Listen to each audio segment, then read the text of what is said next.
I give the CIA a total credit for sponsoring and initiating the entire consciousness movement, counterculture events of the 1960s. Explore the moon, the planets, and the interplanetary environment of our solar system. To investigate the sun and its relationship to Earth, the geophysical properties of the Earth, and the physical nature of the universe.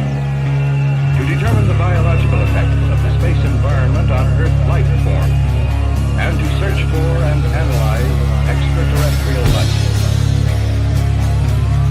To develop experiments for manned space flight, which use the special capabilities of a trained astronaut as a sensor, manipulator, and evaluator.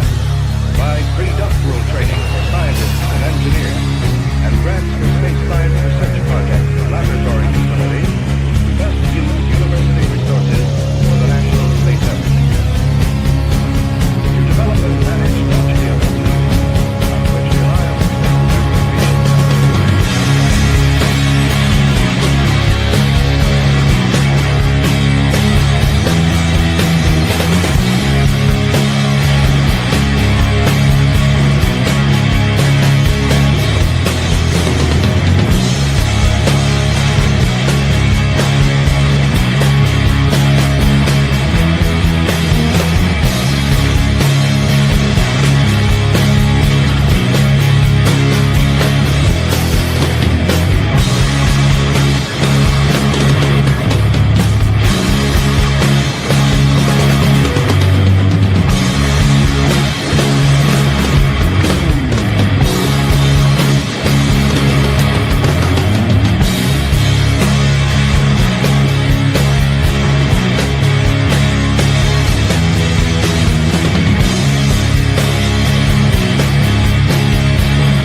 I give the CIA a total... Oops, had that on loop. But welcome back to Rise to Liberty podcast. Today I'm joined by a very special guest, William Ramsey of William Ramsey Investigates. How you doing today, William? Doing well. Glad to be here. Thanks for the invite. Yeah, of course, anytime. So today we wanted to discuss the Manchurian Candidate, the film that I believe it was 1965 or 67. It was 63. It was 63, supposed to wow. be released right after JFK, is my understanding. Yeah, so Based on the Richard Condon book, which was Right. published in 59. Let's see. So you did get together a slideshow for everyone. So want to just jump straight into it? Yeah, I mean, it's just an incredible film. It's prescient, contains a lot of themes that I think are relevant and often overlooked. But I did some research on it from a hypnotist perspective. So, like a lot of these themes that they were talking about, look, MK Ultra is a big thing in the alternate media. But sometimes Right. certain things are overlooked and not maybe looked into with greater detail. This is one of them. And it really does have that thing. The Manchurian Candidate, for people who don't know, references Manchukuo or the Korean War, right? Where it was after World War II, 1950 to 1953. Huge cataclysmic war between communists and capitalists, I guess is the way to put it. The United States bombed the country to smithereens. Like there were no buildings. It was like Gaza of the day, but it was the whole peninsula. And at one point, the U.S. had, before the Chinese got involved as kind of a proxy, the U.S. had pretty much controlled the entirety of Korea. And at the very top of Korea is Manchuria. And it became kind of a known thing in the lore of after Korea, because during that time there were pilots from the U.S. who were captured, and they came back telling really pro-communist stories, and a lot of them looked kind of dazed. So this was kind of the advent of mind control. So right at the very end of Korea was when MK Ultra officially was rubber stamped by the head of the CIA. I think it was Dulles at the time. Yeah. And so that was 53. But before that, he had done a talk, I think, in Virginia called Brain Warfare. So this is this book is written in the context after that, but references that very pivotal event, really in kind of world history, where the real Cold War was taking place, and the cultural Cold War as well, which is sometimes overlooked. The cultural aspects to the anti-communist fervor, and that's encapsulated in this film and the book, which is Right. there's a character in there. His name is let me see if I can remember it. His name is Iceland. He is the senator, and he's really a McCarthy-esque figure. He's accusing everybody of communists, and there is communism in this, because this actually kind of has this, but it's almost like both sides are playing everything, because the communists and the capitalists are working together. That's kind of like the real parapolitical twist on the whole thing, is like they should be at each other's throats, but the communists hand over this Raymond Shaw, who is a hypno-programmed assassin, over to his mother. And I mean, this is going to be a total ruin of the total film. So if you haven't seen it, you're going to be in trouble, because we're going to expose everything. But well, and you're really missing out if you haven't seen it. We actually just watched it last night, and I've seen it a few times, and it is just a phenomenal film. It's great. The skill set. So it's directed by John Frankenheimer, who had a lot of TV experience, so he understood kind of cutting and quick movements. And actually, this scene of the hypno-programmed kind of military patrol group in this thing has kind of a TV feel to it. There's a lot of pans, very skilled pans, and it's very clever in the sense that you get the sense of like there's one interpretation, and then there's the hypno-programmed kind of patrol group that has another interpretation. But yeah, it stands the test of time. The more I watch this and the more I understand it, you see how sophisticated. One of the interesting things, there's themes that are kind of in our pedophilia, political experience, hypno programs of these assassins that are happening today, like Ruth Mangione. Like, how are these people doing this? People think that this hypno program thing is fiction. They're absolutely wrong. So I think that they were putting this into this film, not really knowing everything. There's other background elements of Manchurian Candidate, not just Condon, but the fact that it was really greenlit by JFK. That's kind of one of the great mysteries. Right. It's not, it didn't come up in something. And who is close friends with JFK? Frank Sinatra, right here on the cover, right? So it's really something that happened at Kennebunkport, right? It's a Kenny, but no, it's Hyannisport. It's kind of like the Kennedy, estate, I guess, in Massachusetts. But literally, it was greenlit through JFK, and Sinatra's production company was the one who kind of put everything together. So it was Sinatra who got Frankenheimer and got all these other great actresses. Angela Lansbury, who's just an amazing actress. She was in the original Gaslight, of all things. Right. And Janet Leigh had just come off of Psycho. And so that's kind of, and her daughter is Curtis too. It's interesting. Jamie Lee Curtis, Curtis, thank you. So there's a lot of background history of all this, but it's all happening kind of in the context of these friendships, where literally Sinatra was a huge supporter of JFK and campaigned for him vigorously in 1960, the Brat Pack and all this stuff. They said, in my research, they said that Sammy Davis Jr. said Frank's got the White House on speed dial. So he had a very close connection to JFK.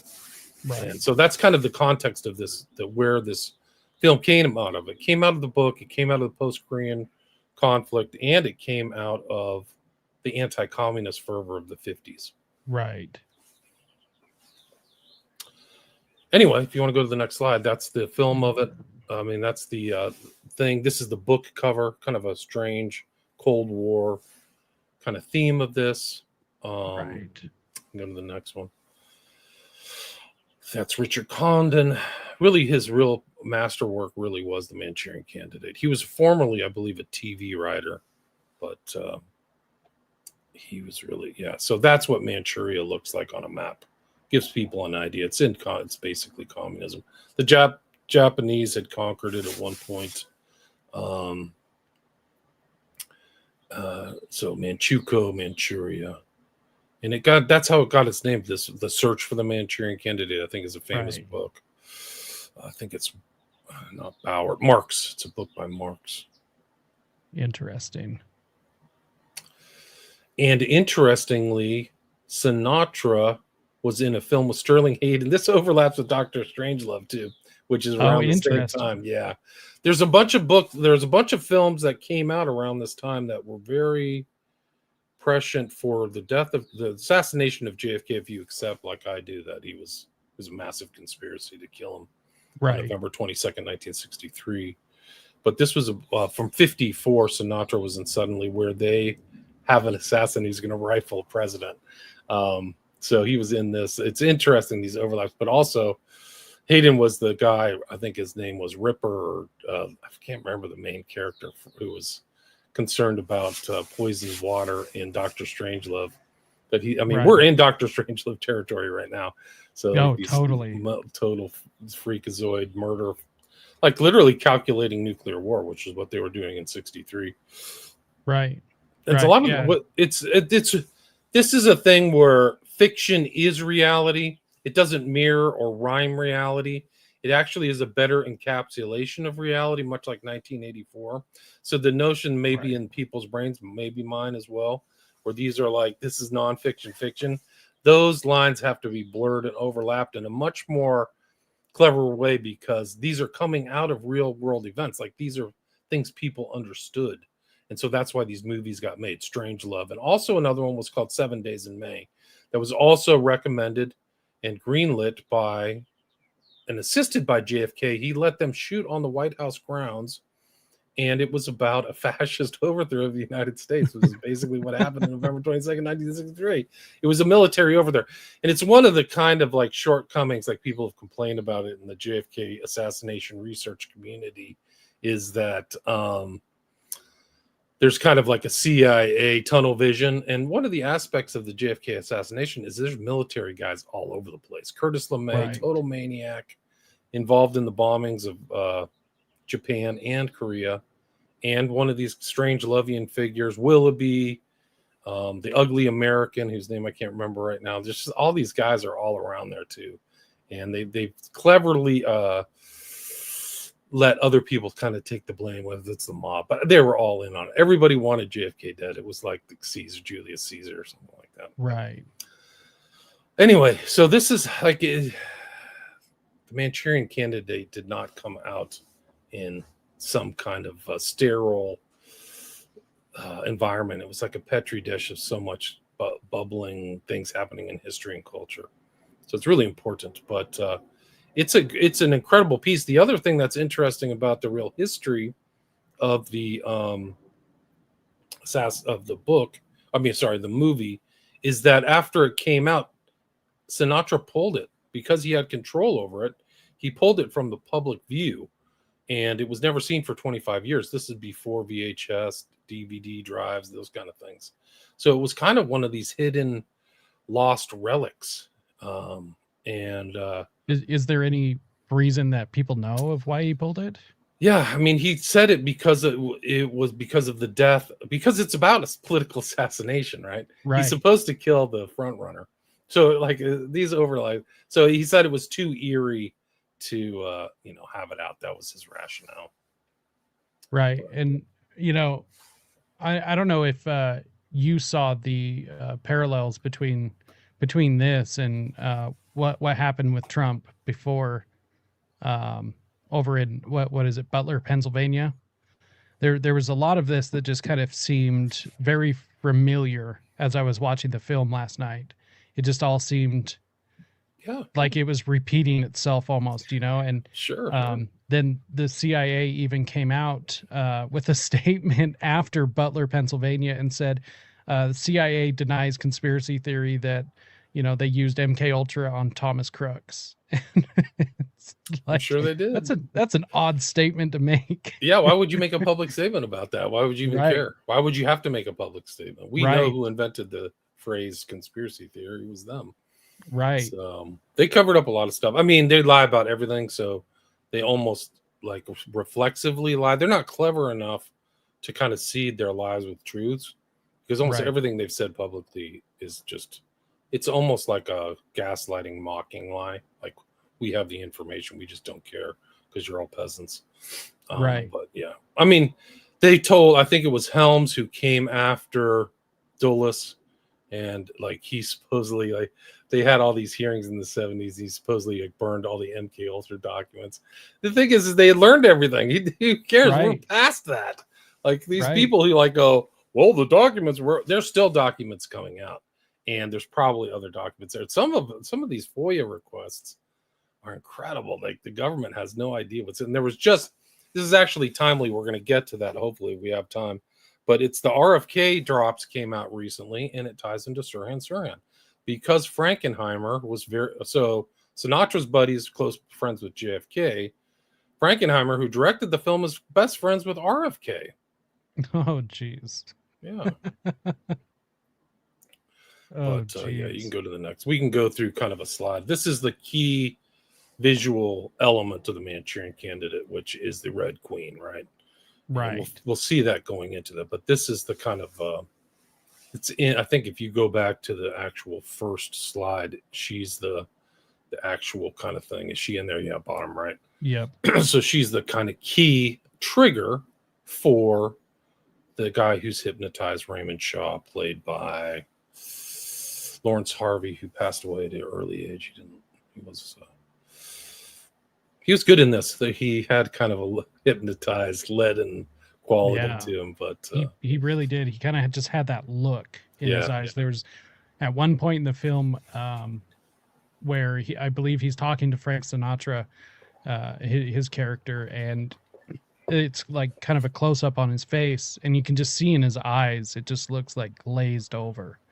And it just, he was very, very, a very talented actor. Yeah, he really was. Yeah. He was in something else famous, but somebody called his acting chilling restraint. So this is like Korea takes place in 1952. The scene and the editing is very clever. I don't know who the editor was or whether it was Frankenheimer, but it didn't occur linearly, because the events of what happens at the very beginning in Korea is the whole patrol squad is abducted, and they're taken to Manchuria, and they're set and hypnotized. You don't see the actual hypnotization. It's actually portrayed in Condon's book in much more detail. They kept it out of the movie, and it was a whole nother show was like the differences between Condon's book and the movie. But obviously the medium is the message, and they can't get into some of these details with the same ease and a visual approach. But they're taken and they're put in this kind of stadium where all of the commie heads are there. So it's like people from Russia and China, and they're kind of bickering at each other and competing. They're trying to figure out, it's almost like a lab, because they're learning about whether somebody can be hypnotized, but they're almost in the role of the audience as well. So the audience is on the other side. So it's almost like the third wall is broached, because you're the audience watching what's going on stage, and they're watching it too. So it's a very clever, subtle aspect of this, amongst many others in this book. In this movie, excuse me, but it's very well thought out. But they are abducted, they're taken somewhere, and when they come to this thing, when they're brought into this thing, it's like they're anesthetized and abducted. But it really starts off, so they have this recurring nightmare, and they don't think it's true. So Sinatra's character, also there's an African-American guy who has the same nightmare and reaches out to Raymond Shaw, like, I'm having this nightmare. He actually sends Raymond a letter, if you remember. And he's like, oh, we're having the same nightmare, but they're not sure that it's real or anything. Right. But we can just go to the next slide. It starts off, there's an announcer. Raymond Shaw wins the highest award, the Congressional Medal of Honor. And with 5,720,000 personnel engaged, only 77. There's actually Illuminati numbers in this freaking movie, which you like, if you're paying attention and know these illuminated numbers, you're like, whoa. So 77. This is actually the announcer. One of these 77 men was Staff Sergeant Raymond Shaw. He was returned, and he was awarded his Medal of Honor at the White House by the President of the United States. And it was attested to by Sinatra's character, which is very important. And they were MIA for days. And you'll see this in these other, I mean, we can get there, but it gets Right. This is, I mean, they're laying out the background of behavioral modification. Like there's a certain phase in this behavioral modification where people just use the term MK Ultra because they're gestalting it all, but it's much more complex. It's much more well known. It really goes back to history of kind of behavior modification, hypnotism, Pavlov in Russia, St. Petersburg before World War II, Esther Brooks. And they mentioned Pavlov quite a bit in the film. Yeah, they do. It's like the Pavlov Institute. Yes. And everything. And I mean, that's kind of like the foundation of at least modern behavior modification. Very, very much so. A lot of stuff. Pavlov, the dogs start salivating, right? They're like drowned dogs, like really hardcore tests, but then they extrapolate that to humans. But yeah, they do mention Pavlov quite a bit. But you can go to the next one. But this is the background: is he's lauded in this film. He's not a likable character at all. By the way, he's kind of a dour, jerky, rich kid, maybe. I mean, there's sequences of him on Park Avenue in Central Park, which we can get to, which ties into Chapman and Mangione. Like, you can't even write this stuff. Like, it's really crazy. But they're literally off of Central Park. And it ties into the Cultural Cold War and The Catcher in the Rye. Keep going back. More Illuminati numbers, 311. He wakes up from his terrifying dream. He's chain smoking. This is Marco, a.k.a. Sinatra. And this is the sequence that they're leading off to his dream. So he's dreaming about them being in their kind of hypno-programmed thing. Go to the next one. So this is really the sequence. The guy on the far left is actually Italian. His name is Silva, but he's like a B movie actor who always played the tough guys, but he shows up here. And he shows up as the assassin, and he fights Sinatra in one sequence. But then to the right of, the left of Sinatra or the right is Harvey. And then that's Bobby, who Harvey is going to shoot in the forehead. Right. But they're all kind of drugged or they're hypnotized. And that's what's going on. And there's like Silva's taking notes, or I forgot his name, but yeah, you can go to the next one. And there's Dr. Lowe behind, Stalin and Mao, right? So I think Stalin was still alive in 52 and Mao was definitely still alive. And they're all kind of in the day state, but they're being looked at by all these bigwigs from Russia and China. And they're asking questions too. They're kind of like trying to figure out what's going on. So it's a patrol group. Dr. Yen Lo is front and center giving a lecture. The lecture is very interesting because it actually encapsulates a lot of the things that people or researchers, high level. He's a doctor in the film, but a lot of these people who think about it, a lot of the people who were involved in they call it the golden age of psychiatry. A lot of those guys had really standard jobs, but on the side they were doing this side research into what was known as MK Ultra and very high level stuff, like stuff was above board. And we know some of the stuff, but some is top secret. We'll never know it. There was Jose Delgado out of Yale, which is it's kind of a nexus point of a lot of evil, but he was the guy who put implants into bulls and made them stop. And he hinted that experiments were done, and that's all he would say. He wouldn't go in detail. So so much stuff is classified post-war, World War II. So Americans who think that they have all the knowledge and everything's been divulged and the CIA burned up all the documents, it's preposterous. There's a lot of stuff we just don't know. The high technology, a lot of stuff about the MK Ultra was like the Manhattan Project in the sense that it was farmed out and compartmentalized. So even these guys, like people get like Ewan Cameron out of Canada or Jolly West, always get these bad raps. They're not really great people, but they're really more of functionaries of a larger system. And the real dark hearts are the guys at the very top: Dulles, Helms, Rockefellers, believe it or not. Yeah, who funded the whole thing. oversaw and funded, had the money, Yeah. and it's the leader guys. So anyway, Yenlo, when he's talking, there's the dialogue is really important. It's pregnant with meaning and a lot. So he's letting them smoke, but he doesn't tell them they're smoking yak dung, right? So they're literally sitting there smoking like animal Right. excrement, but casual.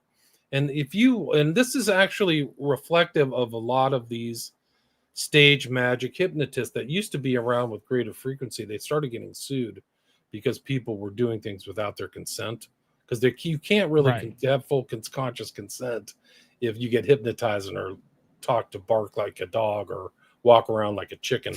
But these used to actually be things. They used to literally be, and you can go see old shows of hypnotists. One of the interesting things of like the hypnotists, it's like this. They used to invite people up on the stage. So they would say, can I have 20 volunteers? And then they go through and then they would send people back to the audience. And the reason why that is that some people, there's a scale of hypnotizability and there's a lot of variance going on. There's a lot of things they can do, but like some people are very easily hypnotized. And some people, you could stare at them and dangle a time watch or whatever. And they just would be like, what the fuck are you doing? Like, I don't care. So a lot of those things are there's subtle things you can learn from even those kind of magical hypnotist shows, which they do have a couple of them to this day in Las Vegas, believe it or not. But this is kind of the same kind of thing. So he's got them all there. They're hypnotized. They're smoking yak dung. Here's the Yenlo. He says, allow me to introduce our American visitors. I must ask you to forgive their somewhat lackadaisical manners, but I've conditioned them, brainwashed them, which I understand is the new American word. They believe they are waiting out a storm in the lobby of a small hotel in New Jersey where a meeting of the Ladies' Garden Club is in progress. So that's the interesting circular pan that Frankenheimer did at the beginning, where there's the women, they're all dressed up, they're talking in the same language. Then they come back around and there's Dr. Lowe and the officials from the Soviets and Mao. So they're doing that, and he's talking in Congress. Now then, comrades, may I present to you the famous Raymond Shaw, the young man you've flown 8,000 miles to this dreary spot in Manchuria.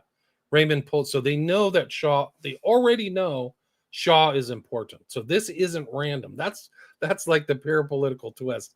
And it kind of actually emulates, like in an eerie way, Lee Harvey Oswald, who went to freaking Russia for some mysterious thing, ended up in a hospital in Minsk, and then is allowed back in. Like, this is great. Like, whoa. Like, this really did happen in real life. Like, literally around the time this movie is being made, produced, and released. Like, you cannot write this stuff. It's like they're emulating this without, I don't doubt they knew Oswald, but like, it's emulating this event. Yenlo. I'm sure you've heard the old wives' tale that no hypnotized subject may be forced to do that which is repellent to his moral nature. That's the big question of hypnotism. That's the big question. Can you get somebody to do something outside of their control? And a lot of people said at the front, no, we can't do that. There's CIA doctors say that. There's other doctors like William Joseph Bryan, who is a consultant on this film, who said, with the right training, the right amount of time. Or Klein was another one out there. This is another MK doc. They said, with the right amount of drugs, the right amount of time, we can get anybody to do anything. So there's deliberate non-conformity in opinion regarding this stuff. Whatever that means, nonsense, of course. Oh, note takers might sit down a reminder. And so then he starts referencing academic papers. There's a lot of academic papers on the subject. If people look into it, there's guys writing really serious, heavy duty, top level academic stuff. Stanford, Harvard, Princeton, Cornell. These big universities were writing like hypnotism is an issue. Esther Brooks is right there. Where is he? He's not at Princeton, somewhere in New York. But he's like Cornell, writing these what's that? Cornell, I believe. Cornell, yeah, I believe you're right. Which Jolly West spent some time at Cornell too.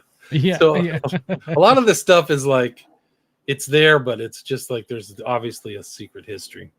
So Yenlo continues. Oh, note takers might set down a reminder, consult Brenman's paper, Experience in the Hypnotic Production of Antisocial and Self-Injurious Behavior.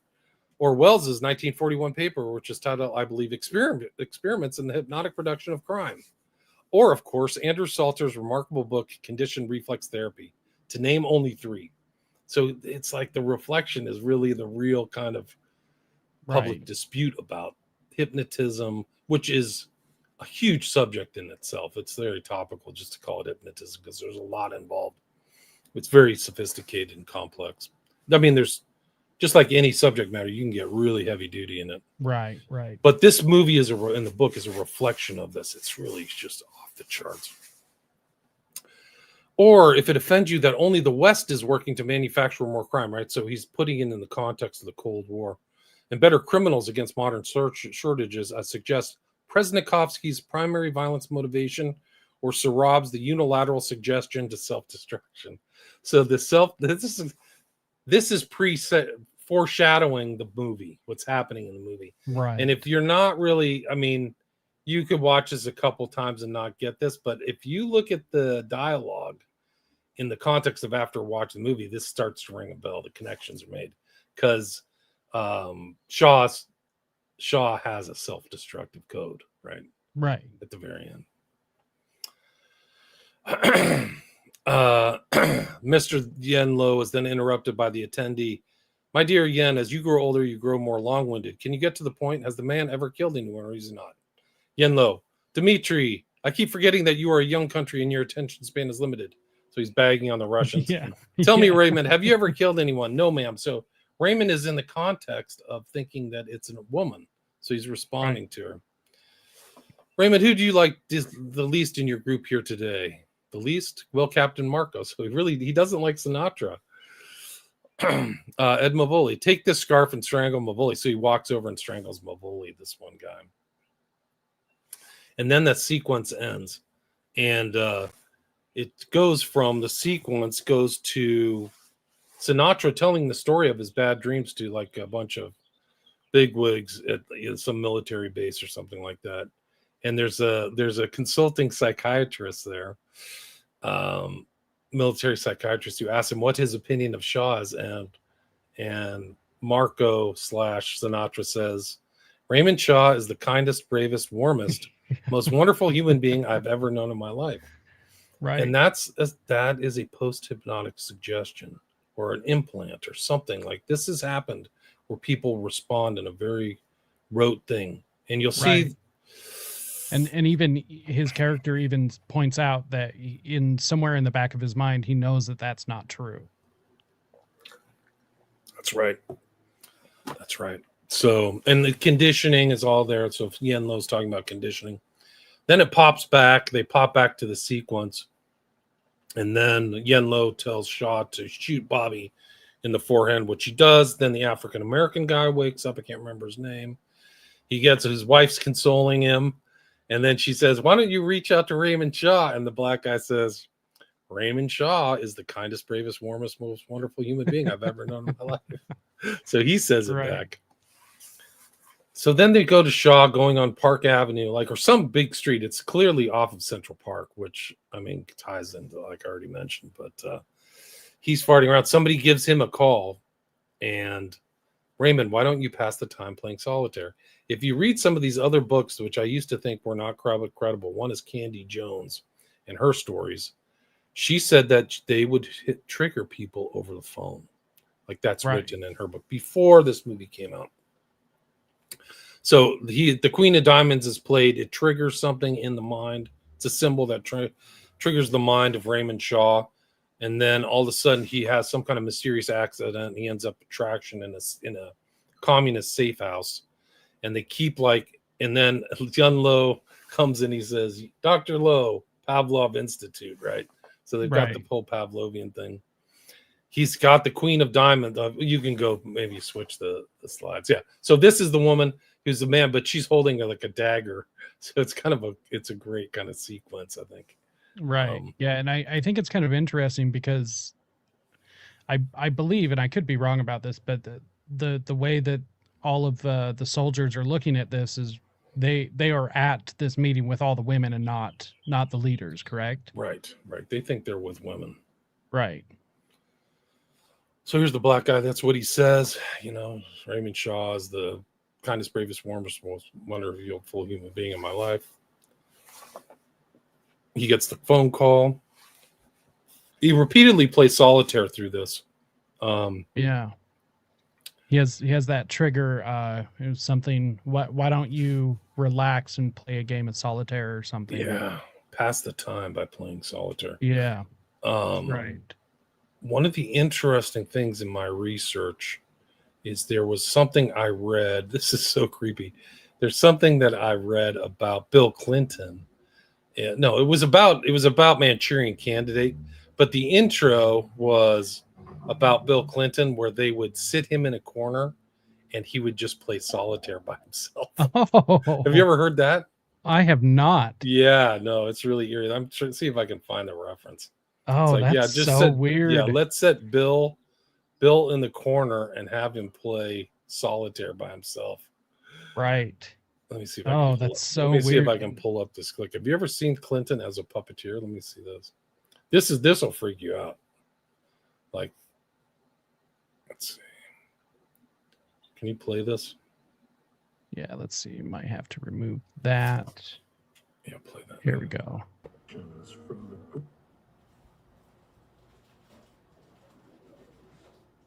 Yeah, that stone cold look on his face. Dead-eyed. Look at those eyes, man. And then he's so waiting weird. to be turned on. Like once the camera Right. lights are on, he's back to normal. But look at that off camera. Right. Like, wow. It's just That's so his normal wild. self, like the charming Bill. But like, this is stuff you don't see behind the camera, which is really super disturbing, man. Anyway. Yeah, and I mean, he was clearly programmed in some sense. He's like curated, like he's like Obama, where somebody's watching over him or Right. something weird. Like I don't have Right. the answer to that, but like he's like from a small town in Little Rock, and his mom is like a server at a bar. Right. Like, how does he get into Georgetown and become a Rhodes Scholar? Right. I mean, he was the head of the. It just shows how they can manipulate the whole system. He was like the attorney general for Arkansas when he was 29. And got into Yale. It's the same thing that happened with Hunter Biden. Like Hunter Biden's a junkie. He went to Right. Yale Law Right. School. Like, what's going on with this? This doesn't make any sense. So this is something I thought you would find interesting. This was something I found in my research. It was actually the very first use of the word brainwashing in newspaper. It was the Miami Herald in 1958, September 24th. And before this, we didn't use the word brainwashing. Like that wasn't in our lexicon. And this was the very first use of it in anywhere really. And what's interesting, the author also has intelligence ties. So imagine that. Who's the author? I can't remember off the top of my head. I could get it for you though. You can just zoom in. Can you zoom into that? Because it'll tell you. It's up on the top left. I just can't read it now. Miami Edward Sunday Hunter. News. Yep. Yeah. He has intelligence ties, which I found incredibly interesting. You know, what are the odds of that? Right. Yeah, I'm not surprised. So this is an interesting sequence too, because it's more of he's at a safe house, Yenlo, with some other Russian, right? So it's like the communist, adversaries are together. Right. But Yenlo says something very interesting to him. He says to this other Russian guy who I can't remember, "Do you realize, comrade, the implications of the weapon that has been placed at your disposal? A normally conditioned American who has been trained to kill, then to have no memory of having killed. Without memory of his deed, he can also not possibly feel guilt, nor have any reason to fear being caught. And having been relieved of these uniquely American symptoms, guilt and fear, he cannot possibly give himself away. Raymond will remain an outwardly normal, productive, sober, and respected member of the community. And I should say, if properly used, entirely police-proof. His brain has not only been washed, as they say, it has also been dry cleaned. Ha ha ha. Oh, that's so weird. And so this is 2 years after he left Korea in 52. So it's 54. And he also mentions you want to make sure the linkages are working correctly before he's turned over to his American operators. So here's the turnover to the American operators again. So this guy is literally a trained hypno-programmed assassin. Like, there's no question about it. Right. Yeah, and I did find it like incredibly odd too when he told him to remove his head bandage. Right. Yeah, that's. And then he like checks his eyes and then just tells him to put it back on. Like it was just such a weird little sequence. Weird little sequence, because I mean the bandage is fake, you know. So it was just really odd, you know. Here's the sequence of him killing Bobby. So like the editing is really clever, I think, in this film. Goes back and forth. I'm trying to remember. This is the kind of end sequence where Sinatra deprograms Shaw and shows him all the queens, and then literally gives him suggestions to stop this. And I mean, there's a lot more to this film. I don't know if we have time, but yeah, literally we have as much time as you have. So yeah, well, I got about 10 minutes. So then Shaw at the end is supposed to kill the presidential contender, but he kills his mom and his stepdad, the senator, right, and then kills himself. So the self-destruct code that's mentioned by Yen Lo at the beginning is the ending, right? Right. Which so, like, I thought was in a really interesting way to end the film on. Yeah, it's not a positive ending, right? Like, no, not really. Shaw doesn't pop out and like everything's copacetic, but he finally breaks what's tormenting him in some ways, you know. Well, and his, you know, spoiler alert for everyone who hasn't seen a film this old, but you know, his mother ended up being his programmer, because which was really interesting, because they make reference earlier in the film about the Red Queen being an image of his mother. Right. And then there's like this whole connection between him and his mother, and how they have this friction. She's like this overbearing woman who controls his life, and then she ends up being the one that controls him. Right. She's the one who controls him to kill their political rival to get the guy into power. She's the queen. She's the Red Queen, right? Just like you said. Right.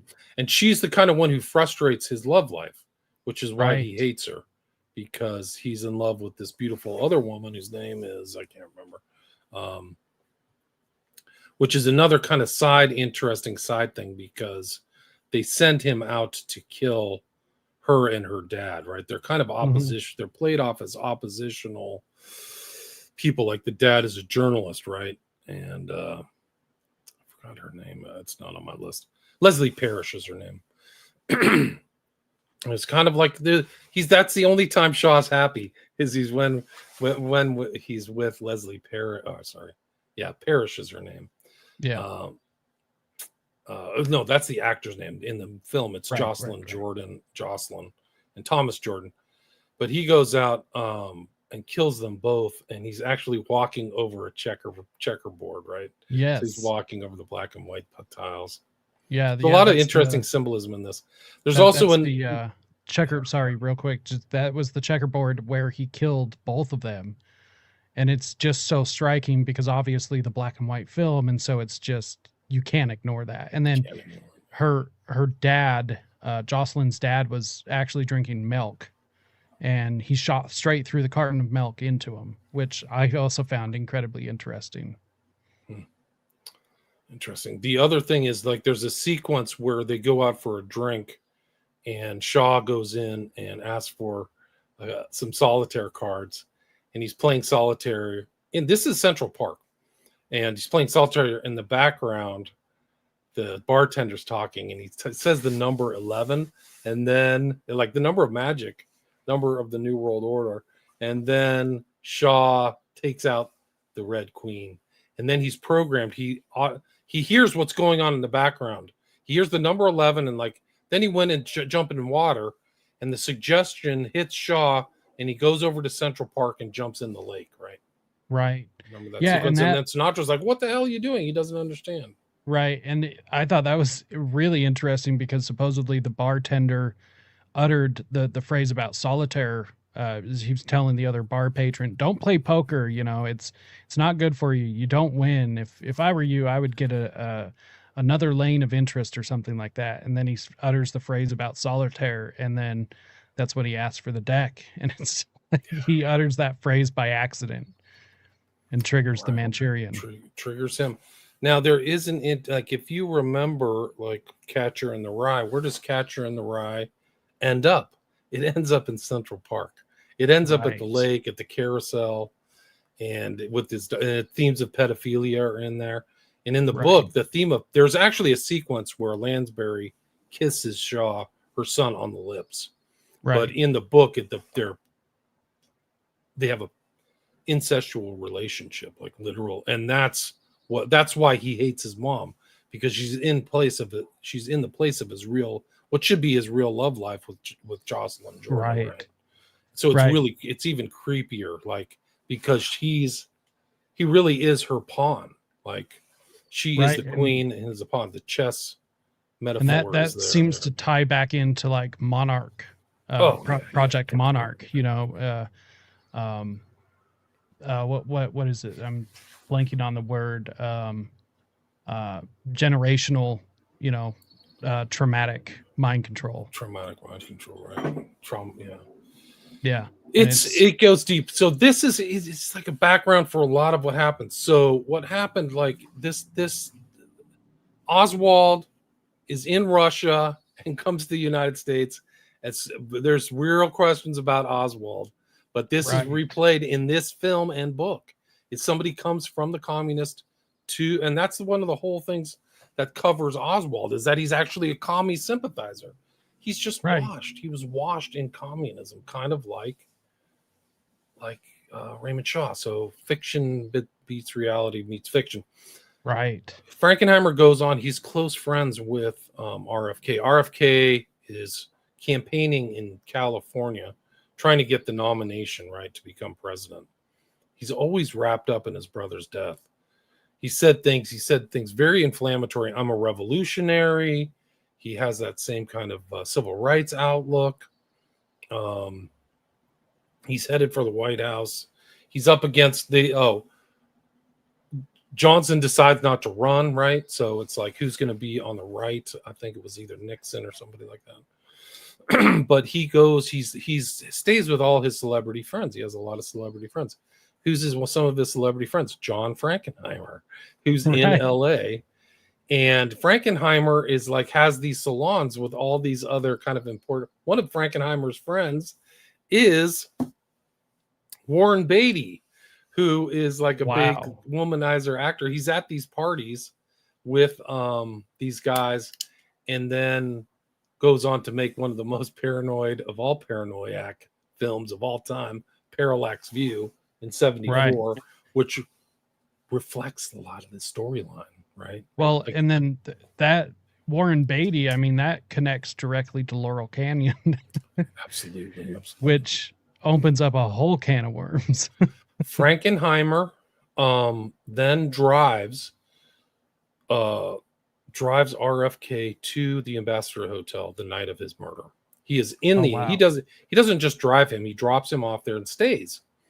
And he is there, and the night of that assassination, literally Sirhan, according to Frankenheimer, brushes by him and walks into him. So Sirhan, yeah. And so Sirhan, and he had these questions about other people at night, and he's like, "Do you think that movie I made, the Manchurian Candidate, could really be true?" And they're like, "Yes." Sirhan is nowhere close to RFK when he's dead. He's probably more like 6 feet away in front of him. Right. And Noguchi says the kill shot came behind. That kill shot, like a lot of that autopsy, was not divulged to the public. RFK was hated just like JFK. People hated those guys' guts for whatever reason. But Sirhan's still in an institution. It's very timely because RFK, these new docs just dropped. People are going through them. I'm looking at them now. But also his assassination was June 8th, I think, of 68. What's my notes? His assassination was Wednesday, June 5th, 1968. So we just passed an anniversary. Right. But anyway, Frankenheimer goes to the funeral of RFK. RFK dies in a couple days. And then his whole life is just wrecked. He literally left the United States. He was so freaked out. He left the United States and like went on a massive bender for years. Like he was really never the same. He never achieved his. He was kind of like a B-stringer director, but he was a mess. He was literally, I mean, you can't blame him. He had a kind of a nervous breakdown and his career was derailed, all from this Sirhan RFK's close friend getting shot. And it ties into his early work of Manchurian Candidate. Like, this is the real history, guys. This is it.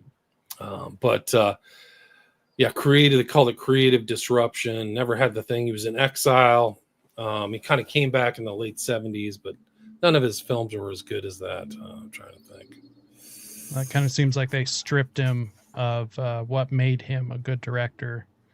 Because, creativity comes from somewhere within. And although tragedy does usually create beautiful art, it kind of seems like he never bounced back from that.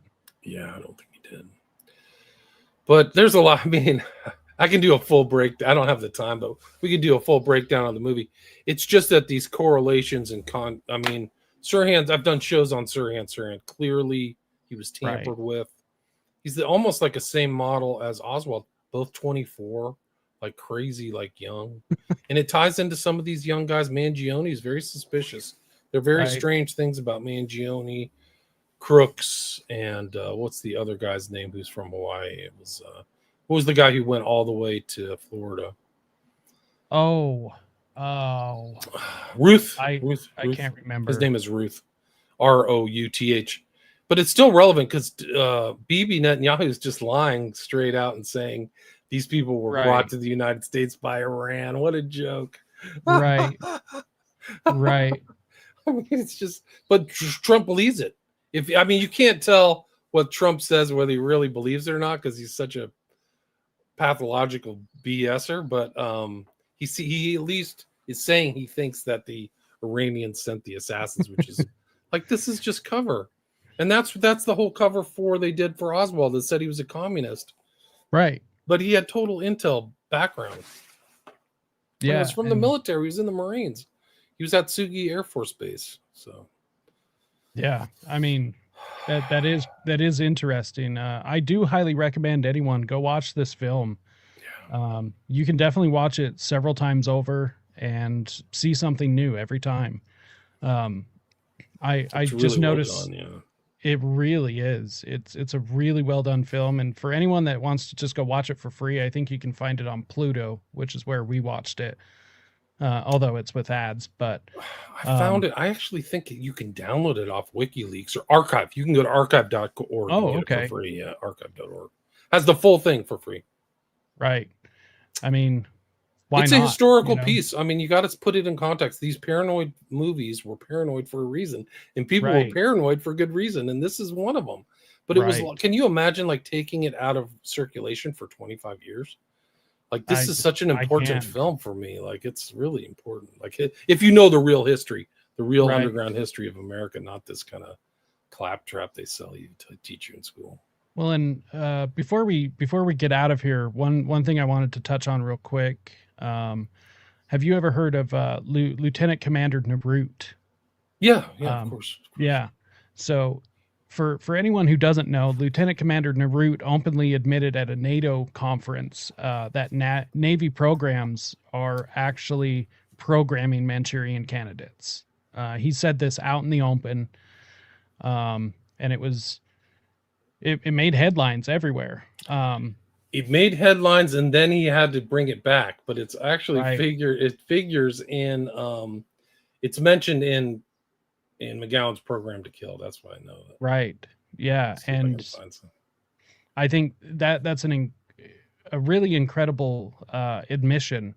And what's even more interesting about how he walked it back is he releases this information, admits that the Navy is programming Manchurians, and also not only that, but taking, let's see here, let's remove that, admitting that they are programming serial killers as well, which is why I believe McGowan included it in PTK. And he disappears for an entire week and then comes back the following week and walks back everything he said. Right. And look at his CV. He has a majored in clinical psychology and educational psychology. So he's got the Right. psychological background. If you look at these MK Ultra doctors, they look like this. They have like Yep. they look the same. Their studies, his dissertation on psychological stress has generated considerable interest. So he knows what stress does. That's what they do. That's another Right. word for traumatic mind control. They put people under stress and see what it does to them. Yeah. It's the same freaking Just thing. huge There's no amounts one, of yeah. stress. And yeah, I find that Gotcha. incredibly interesting, you know, and I find it crazy because the things that Narut ended up admitting to before he walked it back were the things that Stanley Kubrick ended up putting in, and ended up putting in Or Clockwork a Orange. Clockwork Orange. You know, their eyes peeled open, forcing them to watch certain things, and it's like, how did Kubrick know that? Well, during what was the film we just mentioned of his Clockwork Doctor Orange? Doctor Strangelove, Strangelove? yeah. One thing I found out about that film recently is he tried getting permission to access to a B-2 bomber, but the intelligence community wouldn't let him. So what him and his set production designer did is they sat down and they went through magazines like Air Force magazines and stuff like this, and they got the bomber in the movie so correct that the FBI end up showing up on set and investigating them and saying, how did you get this? Did somebody leak information to you? And I think that was like the intro into Kubrick working with the feds. So because after that comes A Clockwork Orange, 2001, and The Shining. Right. So And then after 2001, he gets the funk out, like Frankenheimer gets out of the country. Like these guys flee, like they're terrified. Like something gets close to them, their bone, their blood turns to ice. Right. Yeah, Narut is one of the kind of side elements that's very important. And I mean, that's the whole thing, is like the average person, like, what's the U.S. Navy doing involved in this? Well, like, they're all involved in all kinds of dark stuff, Right. man. Right. Anyway, have you seen my presentation on Catcher in the Rye?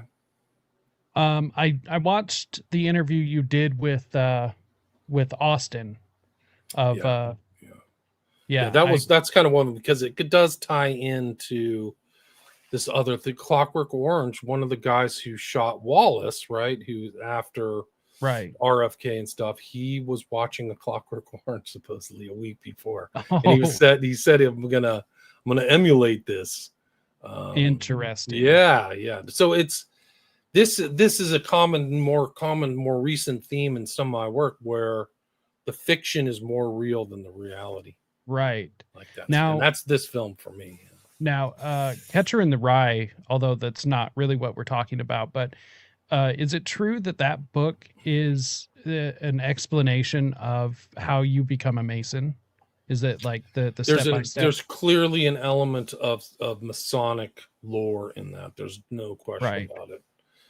He, for some reason, this main character, who's totally superficial and is totally self-absorbed, for some reason he walks into the Museum of Natural History, which really does exist, off of the Central Park in Manhattan and decides to go see an Egyptian element, so he's like, Right. goes downstairs and there's all this Egyptian stuff. So it's really dark when you really, as an adult, like once you get as paranoid as I am and you read that book, it's crazy that it's been sold. Everybody has to read it.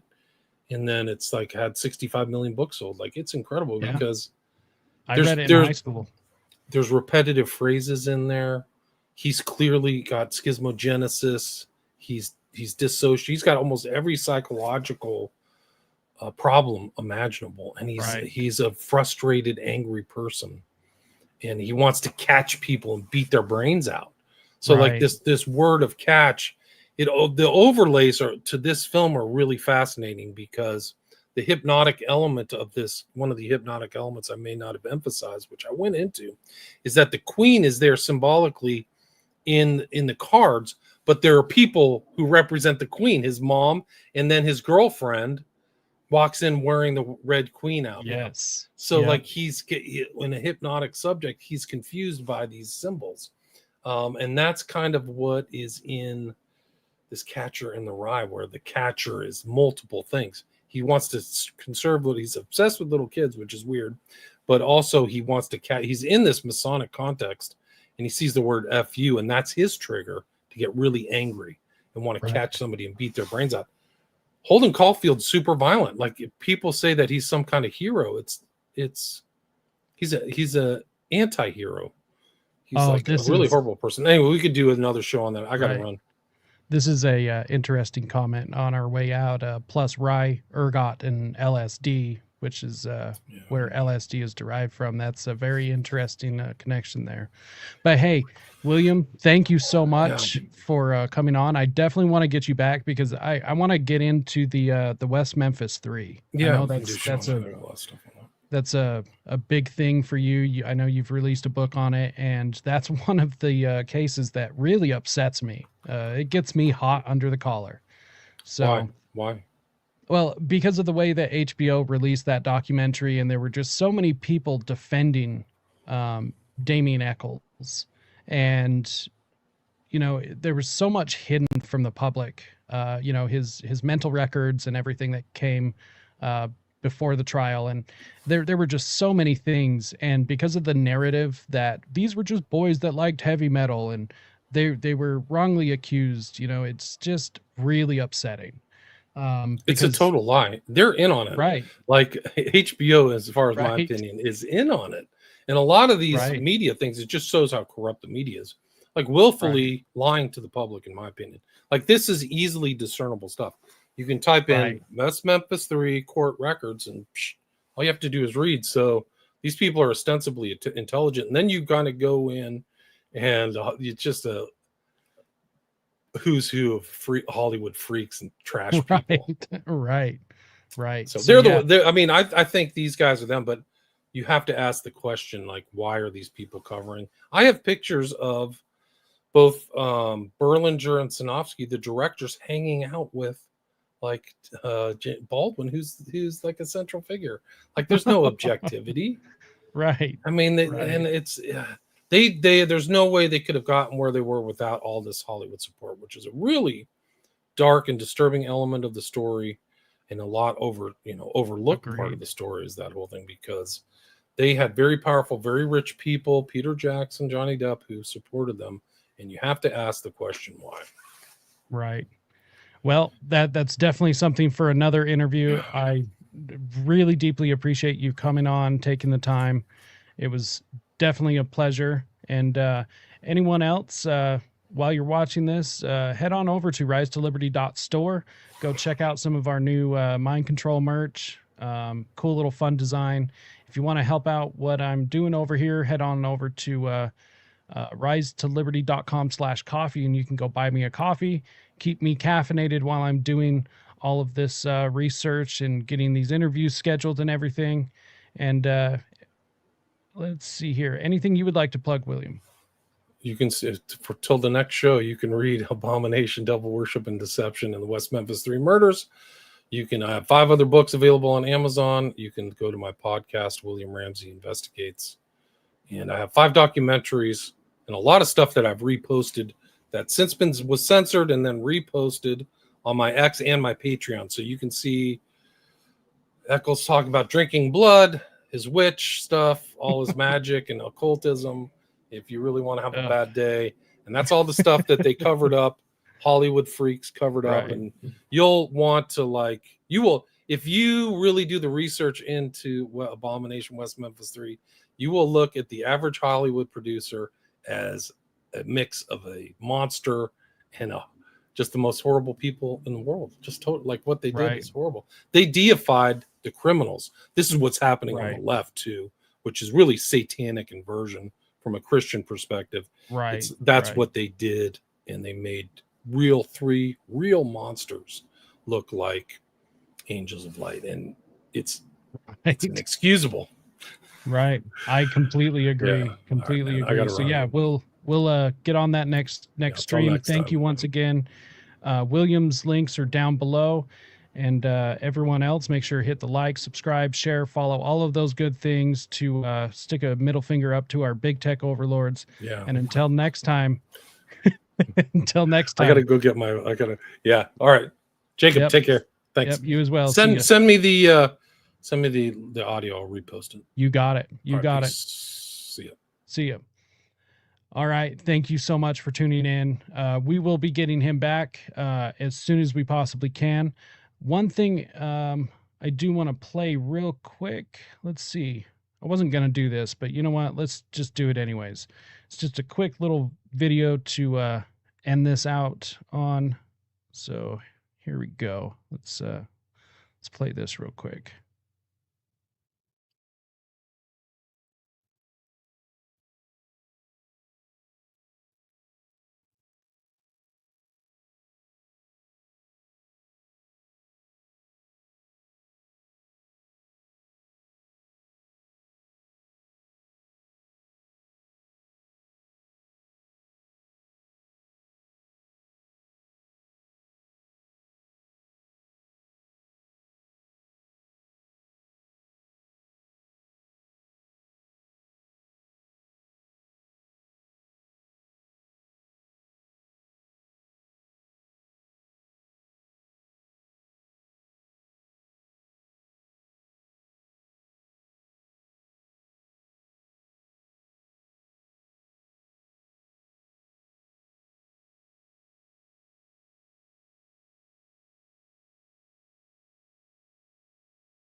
All right. And with that, I think we are going to get out of here. once again, hit the this is the movie that made my wife believe conspiracy theories. Hey, sometimes that's exactly what it takes. And you know what? It's a pretty good one if that's the one that, got her convinced. So, on that, hit the like, hit the subscribe, share, follow, all of these things. Leave a comment down below. What do you think about this? Have you seen the movie? Once again, go to archive.org. You can go find the movie for free. In fact, after the show, I'll go find it and I will paste it in the episode description. I will post it to my X account so people can find it. Go watch this movie. It is a wonderful film. Just watched it last night and you will not regret it. So, but I need your guys' help to get this show out further. They've done everything they can to block me, shadow ban me, derank, all of these things. So the best thing you can do, once again, like, share, subscribe, comment. Let me know down below. What did you think of the movie? How did you like this interview with William? Do you want him back? I want to get him back and talk about the West Memphis 3. As you can see, it kind of got him fired up right there at the end. This is a case I think that needs to be covered. So until next time, stay free, my friends.